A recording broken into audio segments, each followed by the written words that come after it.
Hello, amazing Friday to one and all. Thank God it's Friday.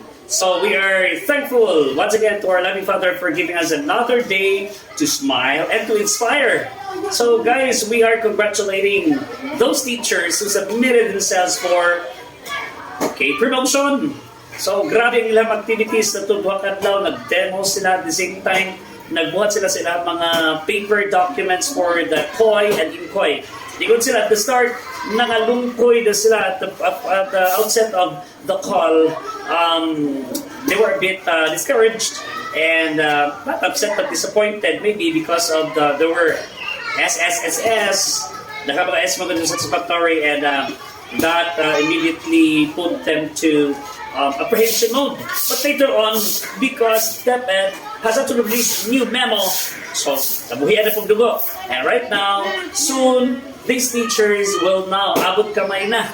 Okay, abot kamay na ang tagumpay. So praise God kay mga promote na ginapumakaubad din sa Jose Sueco Memorial Elementary School.